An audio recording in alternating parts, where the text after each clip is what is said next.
Hello friends, welcome to the exam hacker YouTube channel.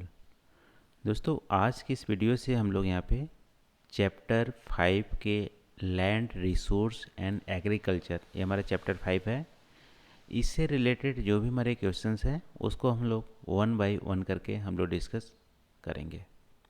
ठीक है, तो देख लेते हैं आज के इस वीडियो में हम लोग किस प्रश्न को यहाँ पे डिस्कस करने वाले हैं।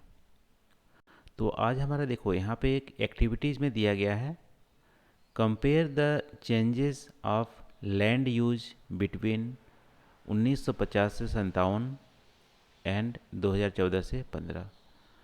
तो ये जो हमारा टेबल है, ये टेबल फिगर देखेंगे हम लोग।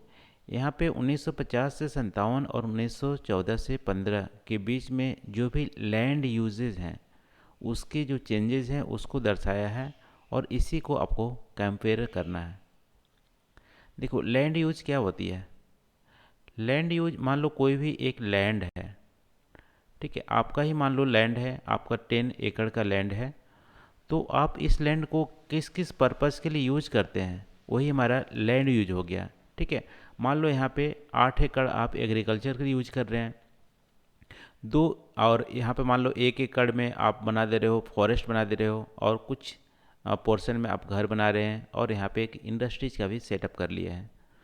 तो इस हिसाब से आपका यहाँ पे मान लो 8 एकड़ आपका हो गया एग्रीकल्चर यूज के लिए आउट ऑफ 10, 1 एकड़ मान लो फॉरेस्ट हो गया, और बाकी में आप घर बना रहे हैं और इंडस्ट्रीज़ को सेटअप कर रहे हैं। तो यही हमारा लैंड यूज हो गया। वैसे ही इंडिया के पर्सपेक्टिव में मान लो इंडिया की टोटल एरिया कितनी है, 32 पॉइंट समथिंग हमारा 36 आई थिंक है, 32 पॉइंट या 31.36 हमारा मिलियन स्क्वायर किलोमीटर है एरिया।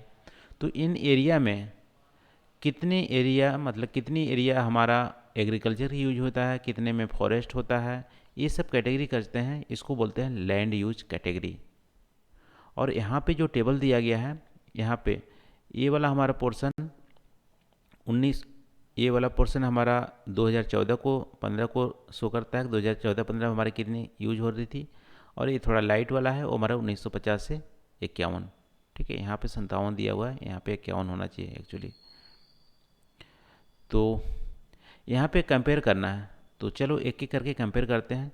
यहाँ पे आप देख सकते हो हमारा 2, 2, 4, 2, 6, 2, 8, 9 टाइप की लैंड यूज कैटेगरी दी गई है। ठीक है, पूरे लैंड को 9 कैटेगरी में डिवाइड किया गया है।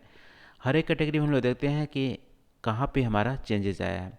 देखो, फॉरेस्ट की बात करते हैं, तो फॉरेस्ट में 1950-51 में जो हमारी थी 17%, टोटल एरिया का 17% फॉरेस्ट के तौर पे यूज़ किया जाता था। और 2014-15 में ये हमारा बढ़ के आ गया 23.3%। देखो, ऐसा एक्चुअली में आपको लगता होगा कि ऐसा तो नहीं है, 1950-51 में तो फॉरेस्ट हमारे यहाँ ज़्यादा थे, बहुत ही ज़्यादा थे, तो 17% कैसे हो सकते हैं। अभी हमारे फॉरेस्ट एक्चुअली में कम हो गए हैं, अभी दिखाया जा रहा है कि फॉरेस्ट की जो एरिया है वो हमारी बढ़ी हुई है। एक्चुअली ये हमारा जो गवर्नमेंट की रिकॉर्ड है, गवर्नमेंट की रिकॉर्ड जो पूरे लैंड की मैनेज किया जाता है, वो लैंड रेवेन्यू डिपार्टमेंट होता है, वो हमारी मैनेज करता है। तो वहाँ पे इस रिकॉर्ड के अकॉर्डिंग आप देखोगे तो गवर्नमेंट के रिकॉर्ड में 1950-51 में सिर्फ 17% फॉरेस्ट के लैंड थे। ठीक है, वैसे फॉरेस्ट तो 40-50% के अराउंड पूरे इंडिया में हुआ करता होगा 1950-51 में, लेकिन सिर्फ 17% ही गवर्नमेंट के रिकॉर्ड में थे कि हमारा लैंड, यानी कि गवर्नमेंट के कब्जा या गवर्नमेंट के नाम पे 17% फॉरेस्ट उस समय हुआ करती थी। बाद में गवर्नमेंट ने बाद में एक्वायर किया कुछ कुछ लैंड, और अभी हमारा 2014-15 में 23.3% है।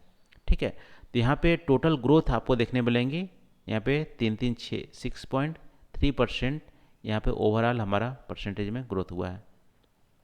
ठीक है, इसके कंपेयर में नहीं, पूरे लैंड के कंपेयर में।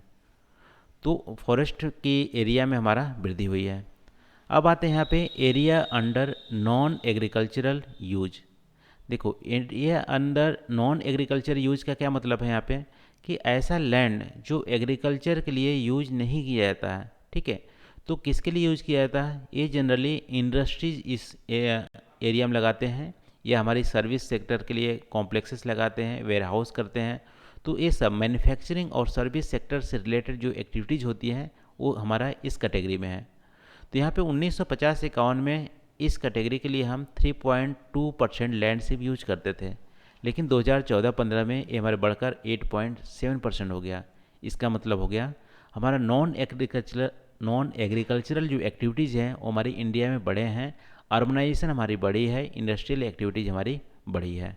ठीक है, तो इतने हमारे यहाँ पे चेंजेस आए। अब यहाँ पे जो तीसरी हमारी कैटेगरी है वो हमारी है बैरन एंड अनकल्चरेबल वास्ट लैंड। ये देखो हमारी ऐसी लैंड होती है जो कि ना ही एग्रीकल्चर के लिए यूज किया जा सकता है और ना ही यहाँ पे फॉरेस्ट या कुछ लग सकते हैं। ठीक है, ये बिल्कुल बैरन लैंड है, एकदम बंजर पड़ती है, जैसे डिजर्ट वाले एरिया हो गया या हमारे एरिड एरिया हो गया। इसको जो अवेलेबल जो टेक्नोलॉजी होती है उसके तहत हम कल्टीवेशन के लिए यूज नहीं कर सकते हैं, ऐसे लैंड को बोलते हैं बैरन, पड़ती लैंड। ठीक है, यहाँ पे कुछ भी नहीं उगता है।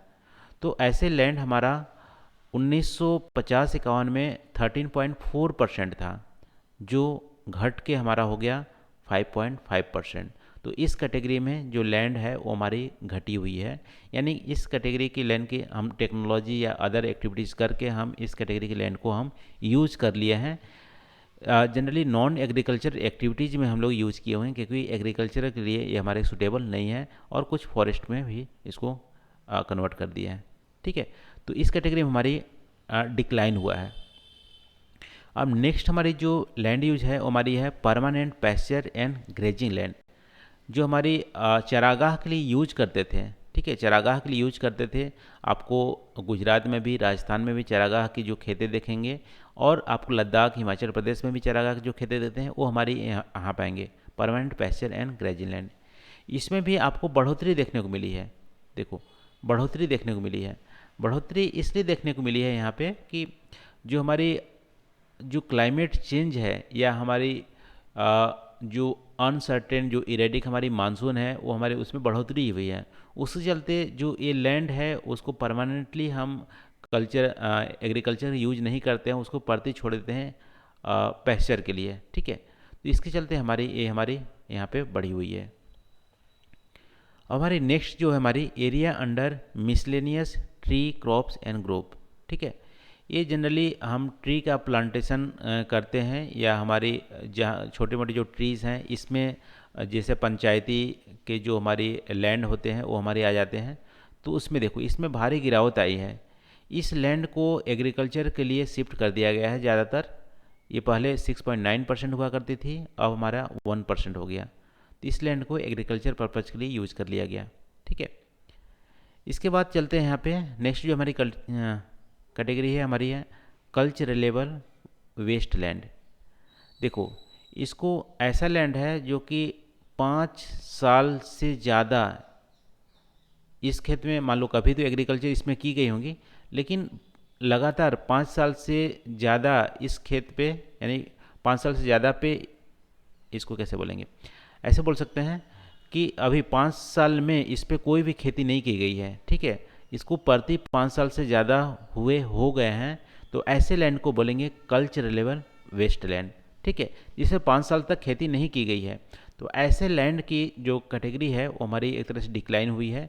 पहले हमारी 8% हुआ करती थी, अब हमारी 4% हो गई है। तो पहले ज़्यादा इसलिए हुआ करती थी क्योंकि पहले हमारी इरिगेशन की फैसिलिटीज़ नहीं थी, या अदर हमारी जैसे हमारी फर्टिलाइज़र की सुविधा नहीं थी। तो हमारा वहाँ पे जो नेचुरली जो फर्टिलाइज हुआ करते थे लैंड, वो पहले ज़्यादा हुआ करते थे, अब हमारी कमी हो गई है। तो यहाँ पे फर्टिलाइज़र के अवेलेबिलिटी के चलते ये वाला जो लैंड है वो हमारी घटे हुए हैं। ठीक है, पॉपुलेशन का प्रेशर भी बढ़ा हुआ है, तो ऐसे लैंड हम फर्टिलाइज़र का यूज़ करके, इरिगेशन फैसिलिटीज़ प्रोवाइड करके इस लैंड को हम लोग यूज़ कर लिया है। ठीक है, तो कल्चरेबल वेस्ट लैंड हमारी 8 से 4% हमारा हो गया है, ये हमारा ओवरऑल डिक्लाइन हुआ है। अब देखो, नेक्स्ट हमारी जो कैटेगरी है हमारी है follow other than current follow.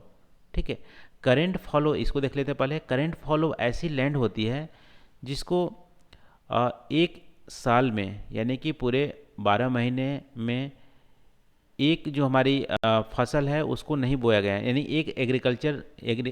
एक साल में, एक एग्रीकल्चरल ईयर में इसको परती छोड़ दिया गया है। ठीक है, इसको बोलेंगे करेंट फॉलो। ठीक है, 2 साल के लिए नहीं, सिर्फ 1 साल के लिए, 1 साल से कम के लिए इसको जो परती छोड़ा जाता है उसको बोलते हैं करेंट फॉलो। और 1 साल से 5 साल के बीच के जो पीरियड होता है उसके लिए, यानी 1 से 5 साल तक इसको यदि प्रति छोड़ दिया जाता है उसको बोलते हैं follow other than current follow. ठीक है, मान लो ऐसे लैंड जो 4 साल के लिए हम प्रति छोड़े हैं उसको इस कैटेगरी में लेंगे। ठीक है, और ऐसे लैंड जो 1 साल के लिए प्रति छोड़े हैं या 6 महीने के लिए प्रति छोड़े हैं उसको हम इस कैटेगरी में लेंगे। और ऐसे लैंड जो कि हम 8 साल से प्रति है, कुछ भी उगा नहीं है, तो हमारी कल्चरल वेस्ट लैंड की कैटेगरी में आएंगे। ठीक है, तो यहाँ पे आपको समझ में आ गया होगा। तो ऐसे कैटेगरी में आप देखोगे तो करंट फॉलो हमारे बढ़े हुए हैं। बढ़ने का मेन रीज़न है कि यहाँ पे कि जो नेचुरल फर्टिलाइज़र जो हमारी होती है सॉइल में वो हमारी कमी हुई है, और हमारी जो मानसून है वो भी हमारे इरेटिक हो गए हैं। तो कुछ कुछ जो हमारी फसलें होती हैं एक एग्रीकल्चर ईयर में इसको नहीं उगाते हैं, तो हमारे करंट फॉलो हमारे बढ़े हुए हैं। ठीक है, लास्ट में हमारी जो आएंगे नेट एरिया सोन, यानी कि ऐसे लैंड जिसमें हर साल खेती करते हैं। ठीक है, कोई भी साल प्रति नहीं रहता है, ऐसे एरिया बोलते हैं नेट एरिया सोन। तो नेट एरिया सोन हमारी 1950-51 में थी 41.7%, और अब हमारी बढ़ के हो गई है 45.5%। यहाँ पे बढ़ोतरी हुई है, लेकिन बहुत ज़्यादा यहाँ पे बढ़ोतरी नहीं हुई है, क्योंकि हमारे पास जो लैंड है वो हमारी लिमिटेड रिसोर्सेस है। ठीक है, किस कैटेगरी को लैंड को हम यहाँ पर डाइवर्ट कर सकते हैं। ठीक है, बहुत ज़्यादा कैटेगरी को हम कर नहीं सकते। यहाँ पे बैरन एंड कल्चरल वेस्टलैंड को हम जनरली यहाँ पे किए हैं, हम शिफ्ट किए हुए हैं नेट सोन एरिया में। ये हमारा कंपैरिजन हो गया, और अलग अलग लैंड यूज़ कैटेगरी का मीनिंग भी हम लोग यहाँ पे डिस्कस किए। तो यही आपसे यहाँ पे पूछ रहा था। ठीक है, तो आई होप दोस्तों यहाँ पे जो हम लोग डिस्कस किए हैं आपको पसंद आए होंगे, और कोई भी यहाँ पे आपको लग रहा हो कि और पॉइंट यहाँ पे ऐड कर सकते हैं तो उसको ज़रूर आप यहाँ पे मेंशन कीजिएगा कमेंट करके। ठीक है, देखो यहाँ पे मिसलेनियस जो ट्री हमारी क्रॉप्स थे उसको हम शिफ्ट करके एग्रीकल्चरल लैंड यूज़ के लिए हम यहाँ पे उसको शिफ्ट कर दिए हैं। ठीक है, और हमारी जो नेट सोन एरिया है वो हमारी इंक्रीज इसलिए हुई है क्योंकि पॉपुलेशन प्रेशर हमारे बढ़ गए हैं, फूड का डिमांड हमारा बढ़ा गया है। तो बैरन जो वेस्टलैंड थे उसको हम कन्वर्ट कर लिए हैं नेट सोन एरिया में। तो हम लोग रीजन भी यहाँ पे डिस्कस किए। तो आज के लिए बस इतना ही दोस्तों, थैंक यू फॉर वॉचिंग। मिलते हैं अगले वीडियो में नए टॉपिक के साथ। Thank you.